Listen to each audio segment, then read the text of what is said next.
ठीक है, तो क्वेरी तो फिर भी जनरेट होगी। तो अब मैं R2 पे चलता हूँ और इंटरफेस F0/1 को फिर से शट डाउन करता हूँ।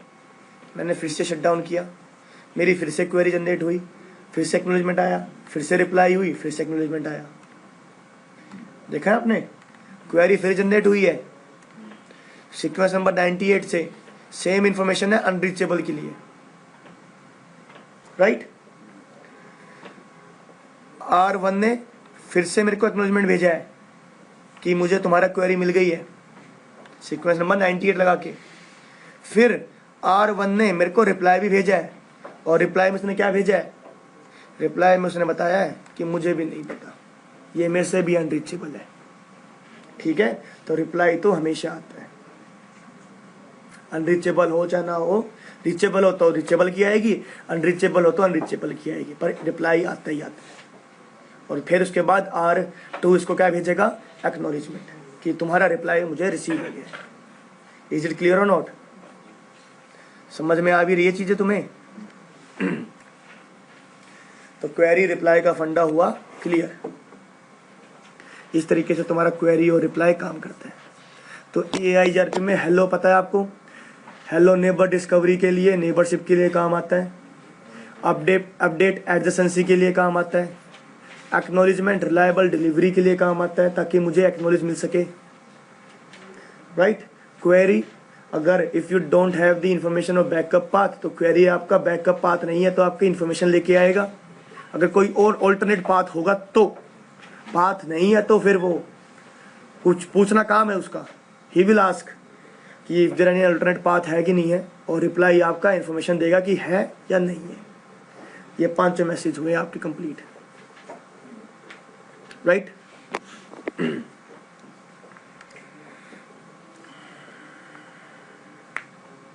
अब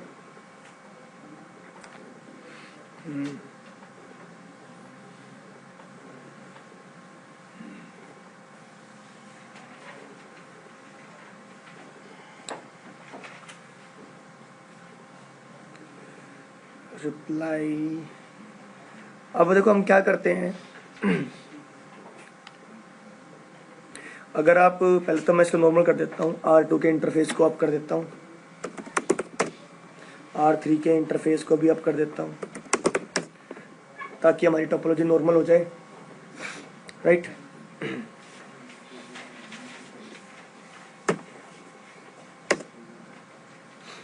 ठीक है, हो गई नॉर्मल, दोनों पाथ आ गए R1 के लिए, क्लियर है? ठीक है। Show IP AIGRP topology. तो अपडेट आपको पता ही है क्या होता है मैसेज, क्वेरी आपको पता है, रिप्लाई आपको पता है, P का मतलब भी आपको पता है, पैसिव है कि मतलब मुझे पता है कि बेस्ट पाथ मेरे पास अवेलेबल है। A का मतलब क्या होता है, एक्टिव, कि मैं सर्च कर रहा हूँ मुझे बेस्ट पाथ मिल जाए। तो एक टर्मिनोलॉजी है यहाँ पे जिसको हम बोलते हैं स्टक इन एक्टिव। क्या बोलते हैं उसको हम, स्टक इन एक्टिव। मतलब कि मेरा जो राउटर है ना, वो एक्टिव स्टेट में स्टक हो चुका है, वो बेस्ट पाथ ढूंढने गया था और वहीं पे फंस गया, बेस्ट पाथ नहीं मिला उसको। ये सिनेरियो कब बनेगा आपका, किस तरीके से क्या सिनेरियो हो सकता है? तो देखो जरा, ये मेरा राउटर है, एक ये राउटर है, एक ये है, एक ये है।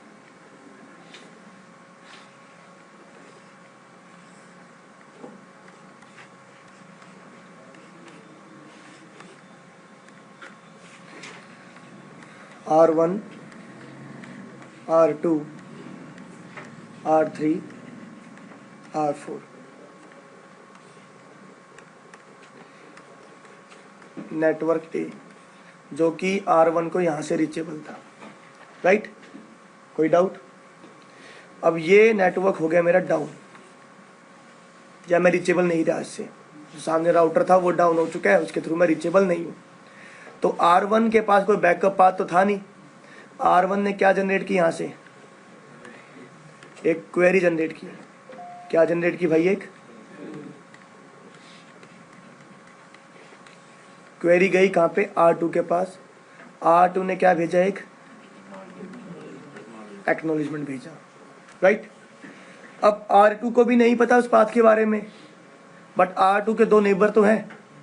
R2 ने इसको भी एक वही क्वेरी फॉरवर्ड कर दी और इसको भी वही क्वेरी फॉरवर्ड कर दी। क्लियर है बात? ठीक है। इसने भी क्या भेजा? इसको एक एक्नॉलेजमेंट, और इसने भी क्या भेजा? इसको एक एक्नॉलेजमेंट। क्लियर हुई बात? अब क्या हुआ कि R4 ने तो भेज दिया इसको, समझो रिप्लाई, कि मुझे नहीं पता। रिप्लाई भेज दिया इसने, आई डोंट नो, अनरीचेबल है मेरे से भी। इसने भेज दिया एक्नॉलेजमेंट, ठीक है, ओके फाइन। बट R3 इसको रिप्लाई नहीं भेज पा रहे। मे बी R3 ने कोई और राउटर है आगे, उनको फॉरवर्ड किया हो, या फिर R3 के ऊपर मैंने कोई ACL लगा रखी है, कोई फिल्टरिंग प्रोसेस लगा रखी है कि वो उसको रिप्लाई ना करे, या फिर R3 का CPU काफ़ी ज़्यादा बढ़ चुका है जिसके थ्रू वो मैसेज नहीं कर पा रहा है रिप्लाई। मे बी मेरा रिप्लाई इसने किया था, वो ड्रॉप हो गया। कुछ भी सिनेरियो बन सकता है, मल्टीपल सिनेरियो से। तो R3 R2 को रिप्लाई नहीं कर रहा है। क्लियर हुई बात? ओके। अब क्या हुआ, बाय डिफ़ॉल्ट आपका जो ये टाइम होता है स्टक इन एक्टिव का, ये होता है 180 सेकेंड, मतलब 3 मिनट। क्लियर है? अब R1 को रिप्लाई नहीं आ रहा है। R1 तो रिप्लाई का वेट किया जा रहा है कि या तो मुझे बता या मुझे मत बता। अभी तक R1 के प्रॉपर्टी टेबल में जो नेटवर्क A की बारी है वो कहाँ पे? अभी भी एक्टिव स्टेट में अटका हुआ है। एक्टिव में है ना, अभी 5 पर फाइंड कर रहा है वो। तो अब ये R1 क्या बोलेगा? यार बहुत टाइम हो चुका है, कुछ नहीं आया। तो जैसे ही आपका हाफ टाइम होगा, मतलब कि 90 सेकंड होंगे, ये R1 R2 को एक यूनिकास्ट करेगा। यूनिकास्ट इसको क्यों कर रहा है भाई? क्योंकि एक्नॉलेजमेंट में उसने बता चुका है कि मैं तुम्हारी क्वेरी पे काम कर रहा हूँ। एक्नॉलेजमेंट में वो बता चुका है कि I am working on your query. तो इसने क्या किया? एक stuck in active query generate की, जो कि यूनिकास्ट थी R2 के लिए, राइट। ये सिर्फ इसलिए जनरेट करता है जस्ट टू इन्फॉर्म कि यार R2 तुम मेरे क्वेरी के ऊपर काम कर भी रहे हो, are you working on my query और नॉट। क्लियर हुई बात? R2 ने बोला कि हाँ मैं तुम्हारी क्वेरी पे काम कर रहा हूँ। कैसे? एक स्टक इन एक्टिव रिप्लाई भेजा कि भाई मैं कर रहा हूँ तुम्हारी क्वेरी पे काम, मुझे थोड़ा टाइम और चाहिए। भाई मैंने आपको कोई काम दिया, आपने वो काम आगे दिया हुआ है, तो मैंने आपसे पूछ लिया बीच में कि तुम मेरा काम कर भी रहे हो कि नहीं कर रहे हो। तुमने क्या बोला कि हाँ मैं तुम्हारा काम कर रहा हूँ, थोड़ा टाइम लगेगा। मैंने बोला ठीक है, अच्छी बात है, तुम्हें टाइम लगेगा तो एक काम करो, तुम्हारे पास 180 सेकंड और है, मैंने तुम्हें 180 सेकंड और दे दिए, तुम उस पर काम करो। बात समझ में आई? कोई डाउट अभी तक? ठीक है। अब टोटल आपका जो 90 सेकंड तो हो चुकी थी, प्लस 180 और हो गई, 270 सेकंड हो गई। अब क्या होगा कि अभी तक आपका जो नेटवर्क A के लिए है R1 एक्टिव स्टेट में अटका हुआ है। अब R2 यहाँ पे, अब तो ये काम बढ़ गया तो अटका रहेगा, पर वैसा होगा नहीं। क्यों? क्योंकि R2 भी तो R3 को भेजेगा एक क्या? स्टक इन एक्टिव क्वेरी के यार R3, क्योंकि मैंने तुमसे बोला, तुमने जिसको काम दिया हो तुम उससे पूछोगे कि तुम काम कर भी रहे हो कि नहीं कर रहे हो। अब या तो ये मुझे स्टक इन एक्टिव रिप्लाई भेजेगा कि आगे कुछ अटका हुआ है, या फिर ये मुझे स्टक इन एक्टिव रिप्लाई करेगा कि यार मैं काम कर रहा हूँ, या फिर मुझे ये रिप्लाई नहीं करेगा। और जब मुझे स्टक इन एक्टिव रिप्लाई नहीं आएगा तो मुझे क्या पता लगेगा कि वो तो गड़बड़ है, कुछ रिप्लाई नहीं कर रहा है, कुछ तो गड़बड़ करके बैठा हुआ है। और मुझे अगर स्टक इन एक्टिव रिप्लाई नहीं आएगा तो R2 क्या कर देगा कि भाई R3 में गड़बड़ है, तो R3 से नेबरशिप ब्रेक करके फिर से नेबरशिप बनाऊंगा। तो जैसे इसने नेबरशिप ब्रेक करी, इससे R2 क्या बोलता है? नेबरशिप ब्रेक, तो रिप्लाई का तो कोई मतलब ही नहीं बनता। इमीडिएटली इसने क्या भेज दिया? रिप्लाई कि मुझे नहीं पता। आई बात समझ में? तो उस ड्यूरेशन से तुम्हारा क्या था? नेटवर्क A एक्टिव स्टेटमेंट का हुआ था, इसलिए इसको स्टक इन एक्टिव बोलते हैं। आई बात समझ में? तो यहाँ पे अगर आप देखोगे तो आपको मिल जाएगा ये passive active, stuck in active status, right, और रिप्लाई स्टेटस। ये चीज़ें मैसेज होती हैं यहाँ पे। आई बात समझ में? कोई डाउट? ऐसा बैटिंग रही तो आगे मतलब तो बहुत बैटिंग हो जाएगी, बहुत ज़्यादा बैटिंग हो जाएगी, चलता रहेगा। सपोज करो R3 के पीछे भी काफ़ी राउटर हैं तो बहुत ज़्यादा हो जाए। इसलिए हम क्या करते हैं यहाँ पे, हम यहाँ पे एक स्टब राउटर का फंडा लेके आते हैं। स्टब मतलब क्या होता है? एंड, लास्ट, आखिरी, राइट। और स्टब के पास अगर कोई क्वेरी आती है तो वहाँ से रिप्लाई तो कभी आएगा ही नहीं। क्यों? अरे भाई क्लास में सबसे पीछे बैठा हुआ है, उसके पास जो भी इन्फॉर्मेशन गई तो क्लास के आगे से ही है, और क्वेरी अगर वहाँ तक पहुँच गई है तो मतलब किसी को नहीं पता ना, क्योंकि उसको जो भी इन्फॉर्मेशन मिल रही है वो तुम ही तो दे रहे हो। तो स्टब मतलब एंड राउटर। तो हम बीच में अपने नेटवर्क को, अपने राउटर को स्टब बोलते हैं। जो मेरी कंपनी है ना, मेरी कंपनी का जो आखिरी राउटर मैंने स्टब बोल दिया। मेरी बहुत बड़ी ऑर्गेनाइजेशन है, अगर मेरे वहाँ कंपनी तक पहुँच गया कोई EIGRP क्वेरी मैसेज तो मतलब क्या, किसी को नहीं पता, इमीडिएटली रिप्लाई आ गया, खत्म सब कुछ, स्टक इन एक्टिव बचेगा ही नहीं आपका। हाँ, नहीं आया तो पढ़ लेना, कल की नहीं है, राइट। स्टब मतलब आखिरी, एंड। बताना पड़ेगा, ऑब्वियसली तुम्हें बताना पड़ेगा ये स्टब राउटर है, कि ये मेरा स्टब राउटर है, ये मेरा आखिरी राउटर है, इसके बाद कोई और राउटर नहीं है, राइट।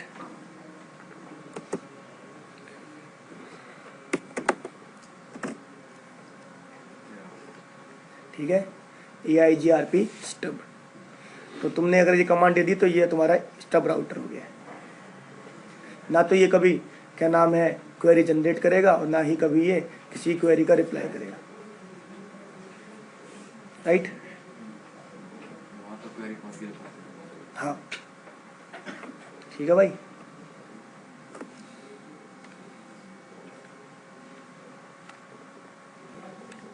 तो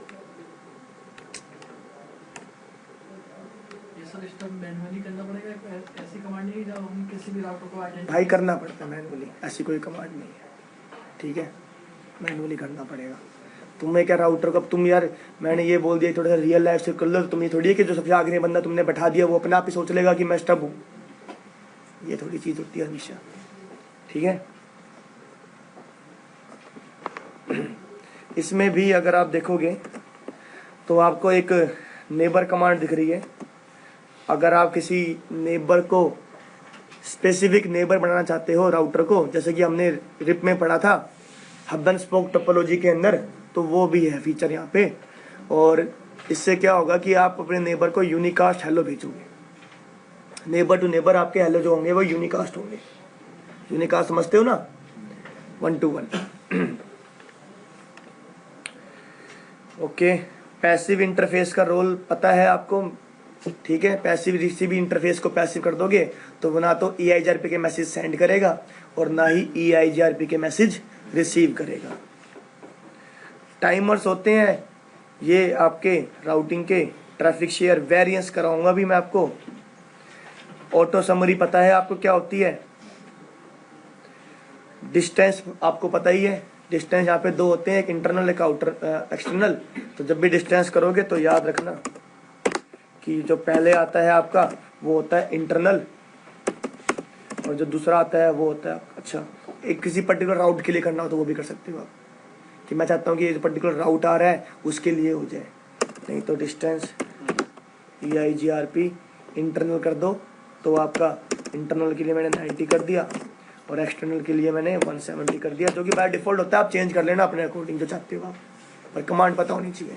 किसी पर्टिकुलर राउट के लिए करना हो तो आप वो भी कर सकते हो कि अगर इस सोर्स से आए तो क्या आएगा, क्या करना है मेरे को।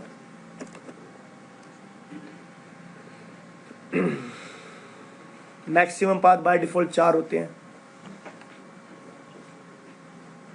राइट। अब ये मैं आपको ऑफसेट लिस्ट, डिस्ट्रीब्यूट लिस्ट ये करवा नहीं सकता, क्योंकि इसके लिए आपको पहले प्रीफिक्स लिस्ट और ACL आना चाहिए। फिल्टरिंग का प्रोसेस होता है ये। रीडिस्ट्रीब्यूट करवा दूंगा अभी, एंड वेरिएंस करवाता हूँ अभी। और डिफ़ॉल्ट मैट्रिक और डिफ़ॉल्ट इन्फॉर्मेशन पता ही होगा आपको, ये जब आपको डिफ़ॉल्ट राउट को ओरिजिनेट करना होता है।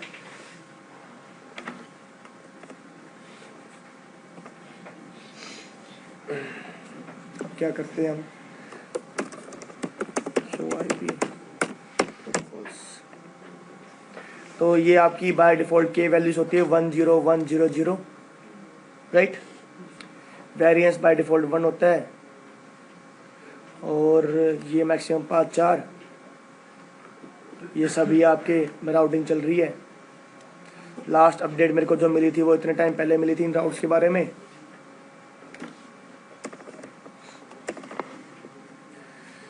ठीक है, अब देखो एक काम करते हैं, हम वेरिएंस का सीख लेते हैं। वेरिएंस जो होता है ना, वो आपका अनइक्वल कोस्ट लोड बैलेंस के लिए होता है। इक्वल तो बाय डिफ़ॉल्ट चलती है यहाँ पे, अनइक्वल का रोल आता है।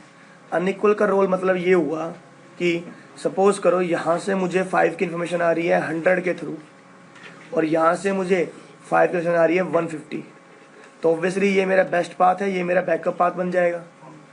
और बेस्ट पाथ ही मेरा फॉरवर्डिंग के लिए यूज़ होता है। और बैकअप पाथ की इन्फॉर्मेशन कहाँ पे होगी, टोपोलॉजी टेबल में। पर मैं चाहता हूँ कि मेरे पास दोनों पाथ हैं, दोनों पाथ मेरे फॉरवर्डिंग के लिए यूज़ हो। Both path will use for forwarding. तो उसके लिए उसको उठा दो, पिछले वाले को, पहले उठ जा भाई। तो उसके लिए क्या होगा, यहाँ पे आपको अनइक्वल कोस्ट लोड बैलेंस करवाना पड़ेगा। अनइक्वल कोस्ट लोड बैलेंस में क्या होता है, यहाँ पे चलता है आपका वेरिएंस, जो कि एक तरीके से मल्टीप्लायर है, जो कि मल्टीप्लाई होता है मेरे सक्सेसर की FD वैल्यू से। तो बाय डिफ़ॉल्ट ये 1 होता है। बाय डिफ़ॉल्ट क्या होता है, ये 1। अगर मैं 100 को 1 कर दूंगा तो वैल्यू 100 ही आएगी, तो कोई इम्पैक्ट नहीं पड़ता। बट अगर मैं वेरिएंस को बढ़ा दूं, मैं 2 कर दूं वेरिएंस को, तो वैल्यू क्या हो जाएगी, 200।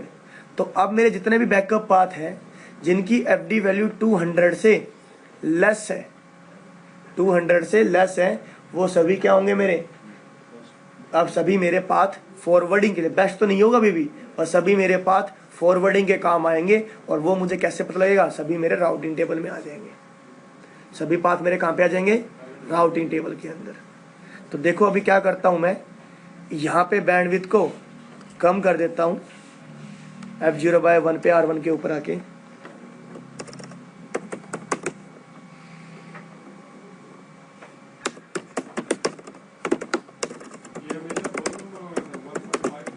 नहीं सर, आपको हमेशा ये होल नंबर में देना पड़ेगा।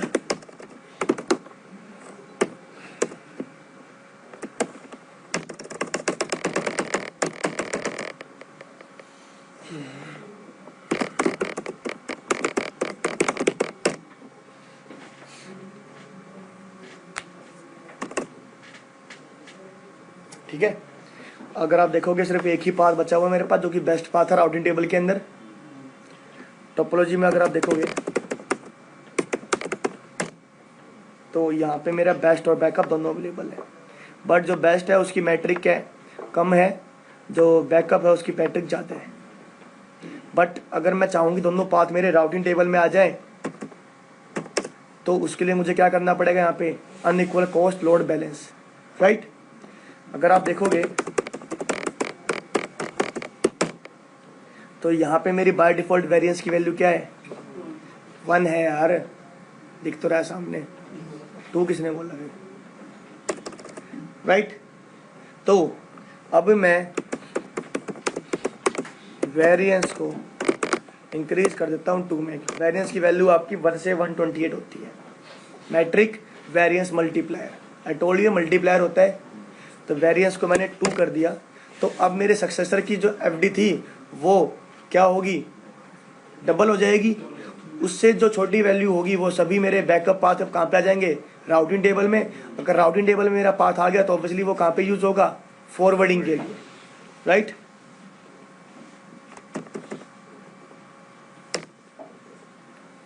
आ गया, आ गया।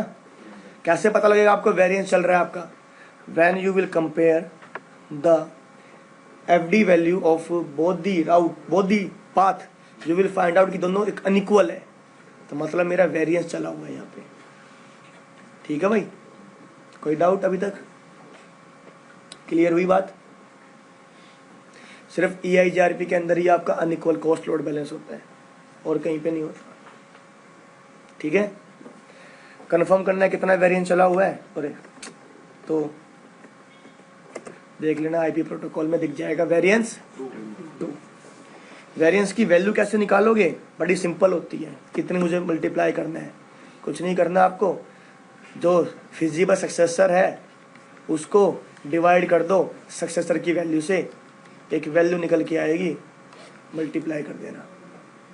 ठीक है भाई, 1.5 आया तो मुझे 2 से मल्टीप्लाई करना पड़ेगा, राइट? क्लियर हुई बात? इस तरीके से अनइक्वल कॉस्ट लोड बैलेंस होता है। स्प्लिट होराइजन यहाँ पे भी चलता है, स्प्लिट होराइजन यहाँ पे भी चलता है हमारा। Do show IP interface F0/1, तो मेरा स्प्लिट होराइजन यहाँ पे भी इनेबल्ड है। इसको अगर डिसेबल करना होगा तो क्या कमांड होती है भाई?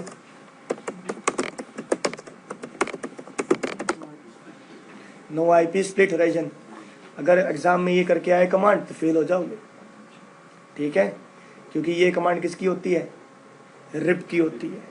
This command is for RIP. अगर EIGRP प्ले करनी है तो EIGRP with AS number, right? EIGRP with AS number दे देना, राइट? कहीं तुम स्प्लिट होराइजन दे रहे हो और तुम क्या देख रहे हो कि यार ये तो कमांड काम ही नहीं कर रही है, तुमने कमांड गलत दी है। क्या अब तुमने क्लास में लग बिठाया करूँगा दोनों को, पता लग गया मेरे को। तो तुम्हारी कौन गलती बोल रहा है? मुझे क्या पता। हाँ ठीक है, गलती तुम दोनों में किसी की नहीं है, मेरी है, पर मुझे तुम दोनों साथ में पसंद नहीं हो। अब बताओ। मैं बोल रहा था कमांड हम गलत देंगे, फिर हम कहेंगे हो नहीं रहा। हाँ ठीक, राइट, ओके। और क्या था आपका?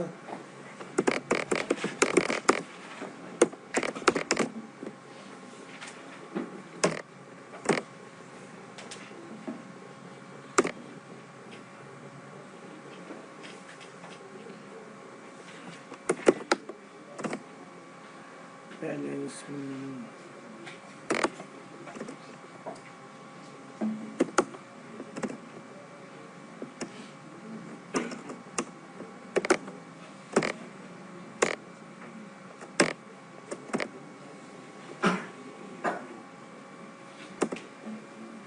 एक चीज़ और भी होती है आपकी हेलो और होल्ड टाइमर। अगर आपको हेलो होल्ड चेंज करना है तो आपको सिर्फ और सिर्फ इंटरफेस में जाना पड़ेगा। इंटरफेस पे जाओ, राउटर के आईपी हेलो इंटरवल EIGRP 100 के लिए बाय डिफ़ॉल्ट 5 होता है, जो भी देना है आपको दे सकते हो, राइट? 5 था, दे दिया। आईपी होल्ड टाइम EIGRP 100 के लिए बाय डिफ़ॉल्ट कितना होता है? 15। मैंने 30 दे दिया। कितना दे दिया मैंने? 30 देख लिया। Show IP EIGRP neighbour, show IP. क्या चेंज हुआ? क्या हुआ? क्या चेंज? 30 नहीं हुआ ना, अभी भी 15 पे चल रहा है ना। रीज़न? हाँ रे सर, क्या बात कर रहे हो, ऐसे थोड़ी होता है। क्या बात कर रहे हो आप? रनिंग पे सब कुछ चलता रहा, फिर ऐसी बात कर दी आपने। यही तो बात मेरे को गुस्सा दिलाती है।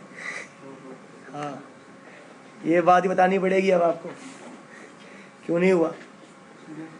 तो जब भी आप होल्ड डाउन टाइमर चेंज करते हो या हेलो चेंज, चुप रहो जो है 2 मिनट के लिए, हेलो या होल्ड डाउन टाइमर चेंज करते हो तो आप होल्ड डाउन टाइमर चेंज करने के बाद ये नहीं कर रहे हो कि मैं कितनी देर होल्ड करूँगा अपने नेबर के हेलो का।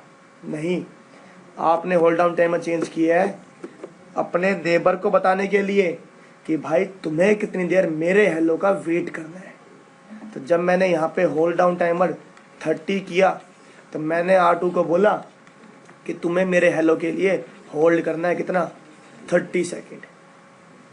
बात समझ में आई? यहाँ पे देखोगे जब आप R2 पे आके शो IP EIGRP नेबर, तो आपको दिख रहा है, दिख रहा है कि नहीं दिख रहा? कितना वेट करवा रहा है वो, ठीक है?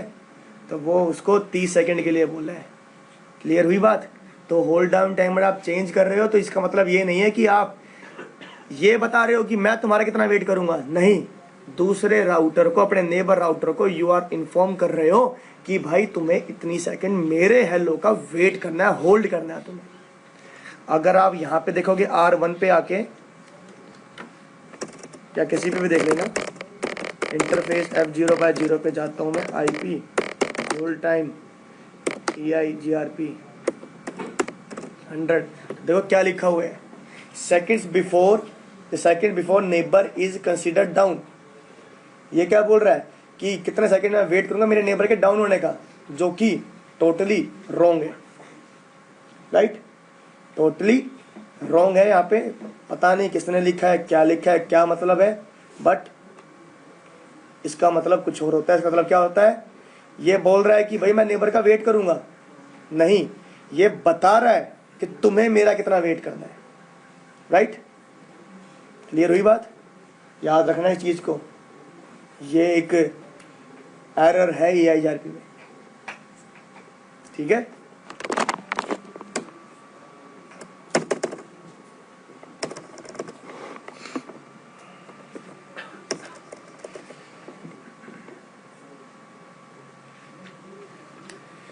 यहाँ पे अगर आप देखोगे शो IP EIGRP टोपोलॉजी, तो ये दिख रही होगी आपको एक आईडी, है ना? और ये आईडी एक्चुअल में होती है आपके राउटर की राउटर आईडी। इसको क्या बोलते हैं हम? राउटर आईडी, जो कि 32 बिट की होती है, 4 बाइट की होती है, ऑक्टेट्स में होती है, same as IP address, same as IP address होती है ये आपकी, राइट? राउटर आईडी अगर आप चाहो तो आप मैनुअली भी डिफाइन कर सकते हो, राइट?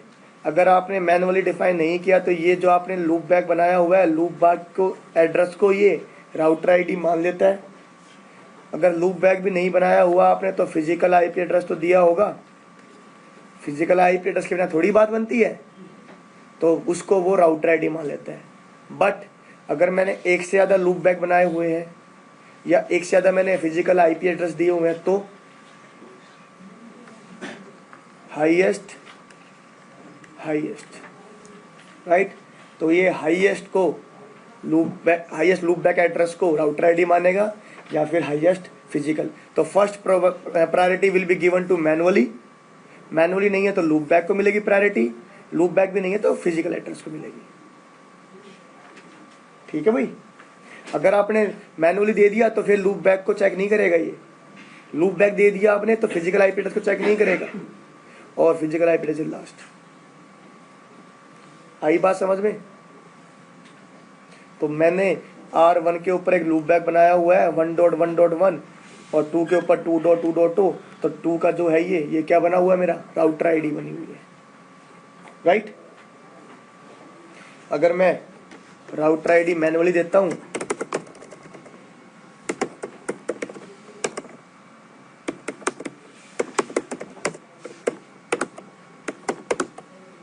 और 22.22. तो जो भी थी मैंने दे दी इसको, ठीक है? ये मैंने राउटर आईडी दे दी इसकी, तो प्रेफरेंस किसको मिलेगी पहले भाई? मैनुअली।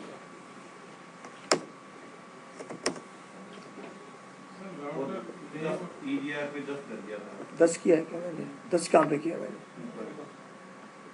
ओहो,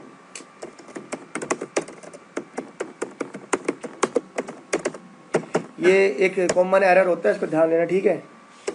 याद रखना इसको हमेशा, रीस्टार्ट करना पड़ेगा इसको।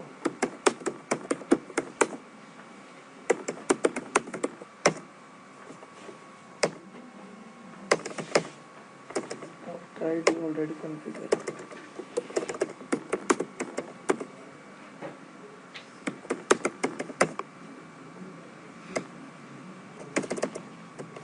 फिर से स्टार्ट करना पड़ेगा, तब मिल जाएगी इसको। ठीक है भाई, कॉन्सेप्ट ये आता है कि राउटर आईडी की ज़रूरत क्यों है। किसने पूछा ही नहीं अभी तक। आप कहते वेट करो। हाँ, राउटर का नाम तो दे दिया, फिर आईडी बना रहे हैं। कब दिया नाम? R1 R2। अच्छा, ये तो R1 R2 होस्ट नेम होता है, ये थोड़ी जाते हैं आपकी। राउटर आईडी क्यों होती है? देखो, राउटर आईडी का ना कॉन्सेप्ट डिफरेंट है, डिफरेंट iOS में, राइट। आपके बेसिकली 2 iOS चलते हैं राउटर के ऊपर, 12.2 और 15, ये आपके iOS चलते हैं। तो ठीक है, तो अगर मैं 12.2 की बात करता हूँ और सेम AS है, सेम ऑटोनोमस सिस्टम है, राउटर आईडी का कॉन्सेप्ट यहाँ पे हो गया ख़त्म। कोई कॉन्सेप्ट नहीं है, कोई मतलब नहीं है राउटर आईडी का, राइट। बट 2 डिफरेंट AS में कम्युनिकेशन हो रहा है, राइट। मैं 12.2 के ऊपर ही हूँ, 2 डिफरेंट AS में, मतलब कि एक AS सपोज करो 100 है और एक AS 200 है। राउटर कुछ ऐसे लगे हुए हैं और यहाँ से जो इन्फॉर्मेशन आ रही है, ये राउटर आईडी क्या है इसकी 1.1.1, इसकी राउटर आईडी भी क्या है 1.1.1, सेम हो गए ना। इनके बीच में एडजेसेंसी कभी भी नहीं बनेगी। Same router ID different AS के बीच में कम्युनिकेशन या एडजेसेंसी नहीं बनाएंगे, क्योंकि वो अपडेट को रिसीव ही नहीं करेगा, एक्सेप्ट ही नहीं करेगा। Router will not accept updates. 12.2 की बात हो रही है ये। अगर वर्जन आपका iOS चल रहा है 15, तो चाहे सेम AS हो या फिर डिफरेंट AS हो, राउटर आईडी सेम हो गई तो एडजेसेंसी नहीं बनेगी। ठीक है भाई, router will not form adjacency. आई बात समझ में? क्लियर है बात? तो सिर्फ और सिर्फ एक iOS 12 है जिसमें सेम AS में राउटर आईडी का कॉन्सेप्ट नहीं लग रहा है। बाकी कहीं पे भी हो, राउटर आईडी सेम हुई, नो एडजेसेंसी बिफोर, राइट। ये राउटर आईडी का कॉन्सेप्ट है यहाँ पे। अब हम क्या करेंगे ना, हम यहाँ पे और यहाँ पे 3 राउटर लेते हैं, R1, 2 एंड 4। मैं इस लिंक को, इस वाले लिंक को और इस वाले लिंक को शट डाउन कर रहा हूँ। शट डाउन कर दूंगा मतलब ये प्रेजेंट हो गए ही नहीं।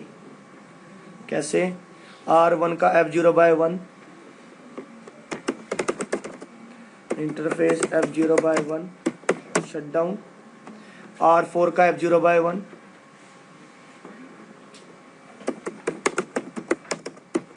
शट डाउन और F0/2 शट डाउन। तो अब टोपोलॉजी क्या बन गई भाई? फिजिकली तो वही दिख रही होगी आपको, पर वर्चुअली क्या है? ये प्रेजेंट ही नहीं है। कुछ ऐसे नहीं हो गया? आगे बढ़ना है तो ऐसा समझ लो, ठीक है। अब अगर तुम्हें आगे भी पढ़ना है तो ऐसी चीज़ें होती हैं। तो अब मेरी टोपोलॉजी क्या हो चुकी है? कुछ 3 राउटर के अंदर ही सिमट गई है, राइट। मैं यहाँ पे दे रहा हूँ AS 100, यहाँ पे दे रहा हूँ AS 200। कोई डाउट? क्लियर है? नेटवर्क 1 और नेटवर्क 12 AS 100 में रहेंगे, नेटवर्क 4 और 24 AS 200 में रहेंगे, राइट।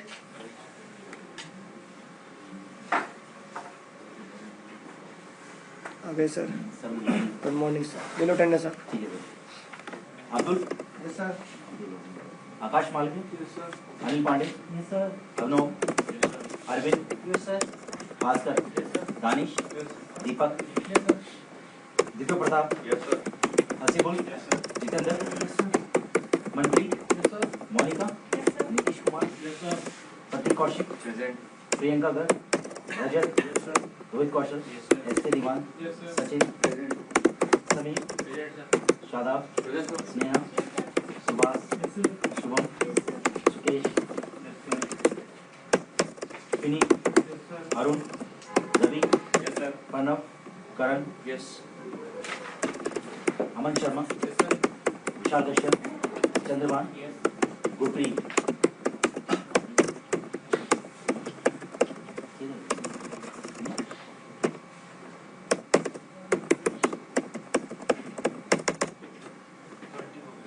नाम डाल देना मेरा। अरे प्रमोद, प्रमोद हर जगह होता है भाई। और कोई रहेगा जिसका नाम नहीं है, कोई यहाँ से डेमो वगैरह ले रहा हो इस क्लास में?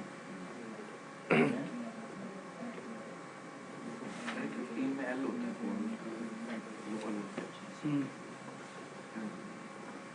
जा यार, एक चीज तो कर ले पहले।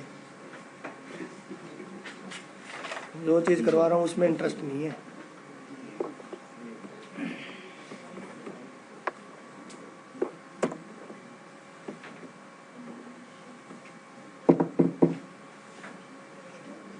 क्या हो गया सर? इसका नाम नहीं बुलाया। एक मिनट नाम जरा सुनना ध्यान से। अमन शर्मा, अतिंदर दास,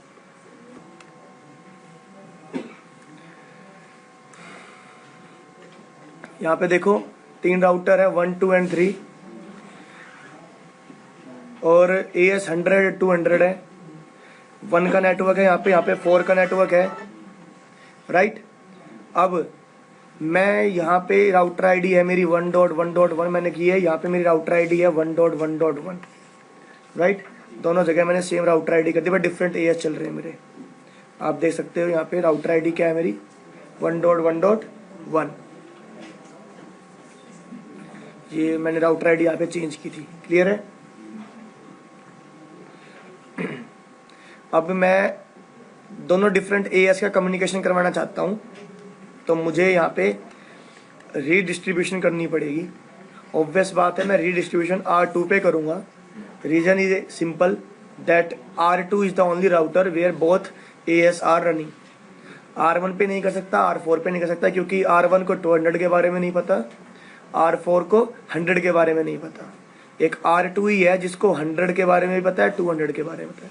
तो मुझे यहीं पे रीडिस्ट्रीब्यूशन करनी पड़ेगी। रीडिस्ट्रीब्यूशन में क्या होगा कि 100 की इन्फॉर्मेशन 200 में जाएगी और 200 की 100 में आएगी, राइट।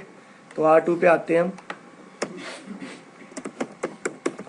राउटर EIGRP 100 रीडिस्ट्रीब्यूट कर रहा हूँ EIGRP 200 को, राइट।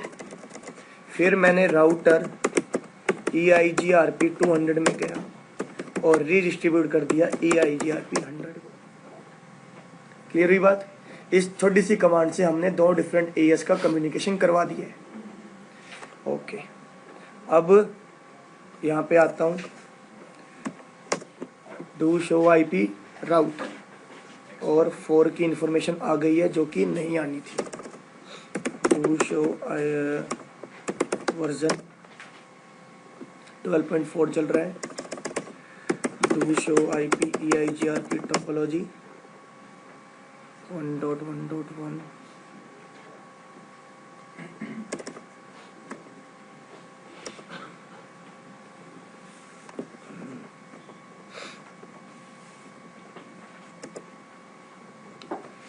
एक मिनट,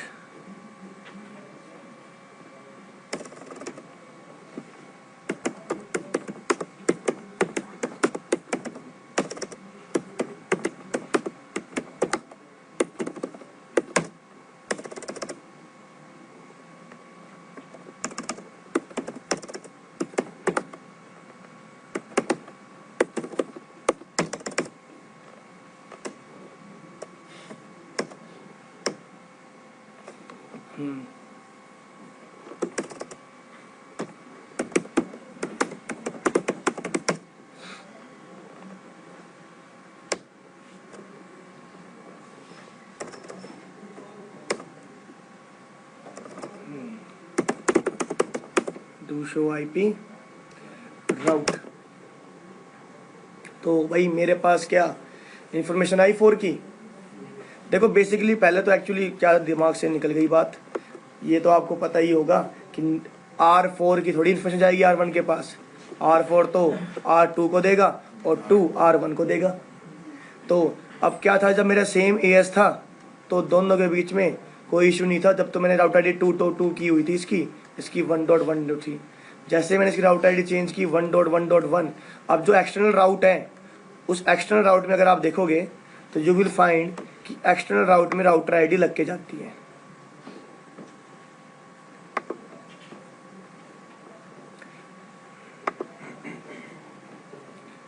R2 पे आता हूँ फिर से।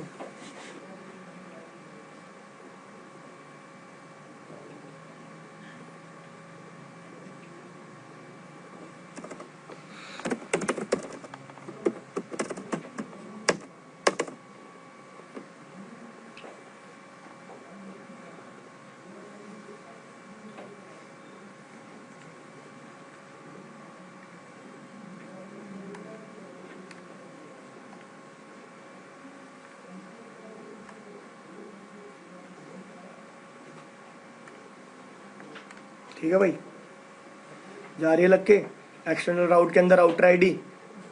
तो राउटर ID क्या होगी मेरी, यहाँ पे मैच हो गई। देखो नेबरशिप में कोई इशू नहीं है, नेबरशिप तक तो अभी कोई इन्फॉर्मेशन शेयर नहीं हो रही है राउटर ID की। पर जैसे ही मैं एडजेसेंसी बनाने के लिए अपडेट एक्सचेंज कर रहा हूँ तो उसमें जो इन्फॉर्मेशन जा रही है 12.2 की बात कर रहा हूँ मैं, 12 वर्जन की। तो वहाँ पे क्या है, मेरी राउटर ID लग के जा रही है। और जब राउटर ID लग के जा रही है, राउटर ID मेरी होगी सेम, राउटर ID हो गई मेरी सेम, तो मतलब क्या होगा, नेबरशिप और एडजेसेंसी क्रिएट होने वाली ही नहीं है और मेरी इन्फॉर्मेशन एक्सचेंज नहीं हो पाएगी। आई बात समझ में। पर iOS 15 की बात करता हूँ तो 15 में आपकी जो इंटरनल अपडेट होती है ना, वहाँ पे भी राउटर ID लग के जाती है। अभी तक हमने देखो जो इंटरनल राउट है इसमें कोई आपको दिख रही है राउटर ID यहाँ पे नहीं दिख रही। पर वर्जन 15 जब आएगा तो इंटरनल के अंदर भी आपको राउटर ID मिलेगी, तो वहाँ पे फिर आपकी एडजेसेंसी क्रिएट नहीं हो पाएगी।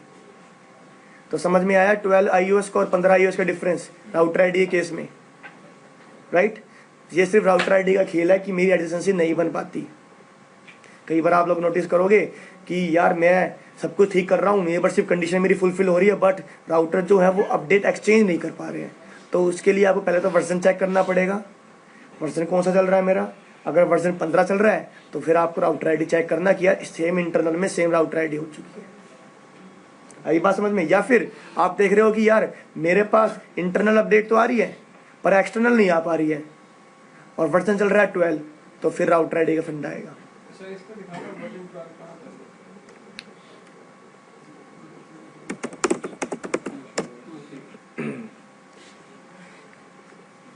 ठीक है, क्लियर हुई बात। ये आपका राउटर ID का फंडा होता है। और मैंने अभी आपको बता भी दिया कि कैसे आप दो डिफरेंट AS के बीच में कम्युनिकेशन करवाओगे। सिंपल सी बात है, पहले तो इस राउटर का जो राउटर ID थी उसको हटा दो, हटा दी मैंने। अब रीडिस्ट्रीब्यूट कर दिया मैंने। अब राउटर ID इसकी देखो क्या हो चुकी है, show IP EIGRP topology. Router ID इसकी हो चुकी है 222, राइट। और यहाँ पे देखो अब आपको 4 की इंफॉर्मेशन आ गई भाई। और ये सब कैसे आई है, एक्सटर्नल है ना राउट। ये क्या लिखी हुई है, AD वैल्यू क्या है 170, राइट। और एक्सटर्नल अपडेट कैसे जाती है, ये रही आपके सामने। एक्सटर्नल अपडेट में टाइप लिखा होता है, ठीक है। डाटा के अंदर देखो राउटर ID कौन से AS से आ रही है उसके बारे में बताया गया है। ये टैग होते हैं जो कि हम लगाते हैं बाद में, हमें इसके मतलब कुछ भी नहीं है अभी। एक्सटर्नल फ्लैग्स होते हैं कुछ हमारे। और ये आपकी आ गई मैट्रिक, जो आपका राउटर अपनी FD लगा के भेज रहा है, जो ओरिजिनेट कर रहा है ना वो अपनी FD लगा के भेज रहा है। तो आपका राउटर कौन ओरिजिनेट कर रहा है, इसको R2 ही तो कर रहा है। तो R2 जो 4 से डिस्टेंस है ना अपना FD का, वो बता रहा है। आई बात समझ में।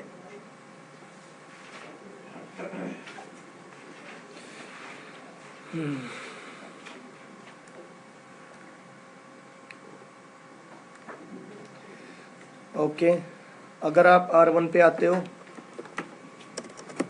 शो IP EIGRP नेबर, देखो भाई 1 2 3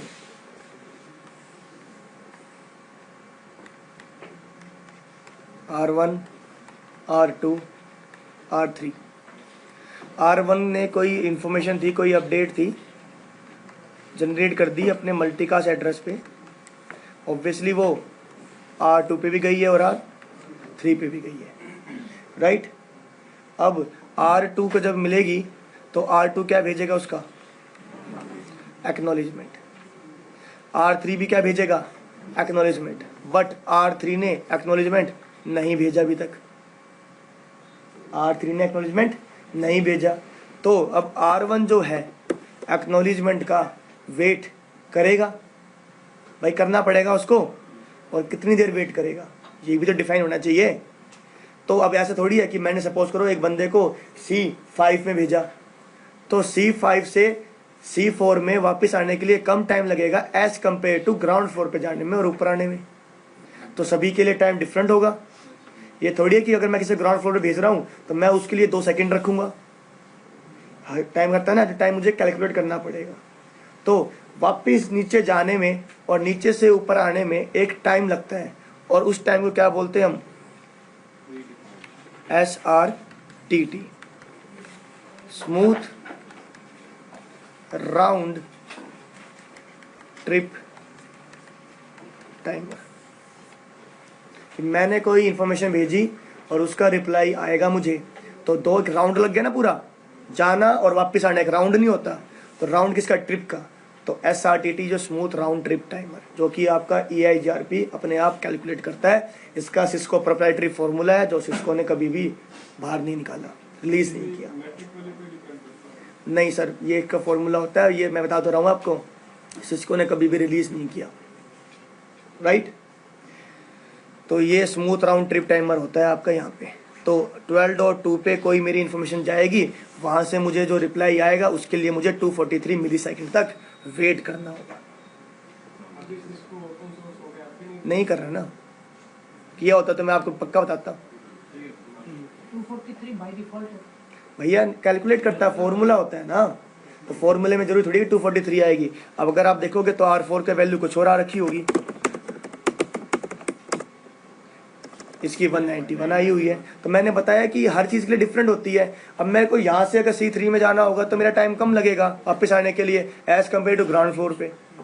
तो इट डिपेंड्स। अब फॉर्मूला क्या है, how would I know, because कभी हमने पढ़ा ही नहीं, कभी हमने देखा नहीं, राइट।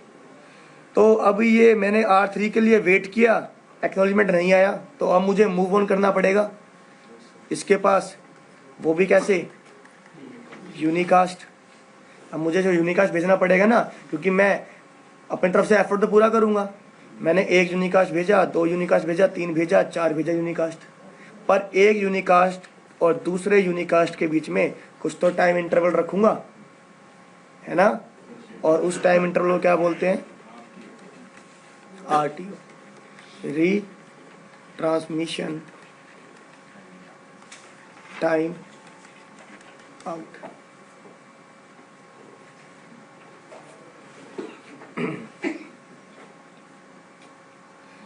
ये रहा आपका RTO, ठीक है भाई, इतना RTO है मेरा। नेबर के लिए बात हो रही है हमेशा, ठीक है। Smooth round trip timer RTO। फिर मैंने, अब ये थोड़ी है कि मैं यूनिकास्ट करते रहूँगा, कुछ तो अटेम्प्ट करूँगा। और बाय डिफ़ॉल्ट कितने होते हैं आपके, 16 यूनिकास्ट अटेम्प्ट करता है ये। वहाँ तक इसको अगर रिप्लाई नहीं मिलता तो वो नेबर को डेड मान लेता है, राइट।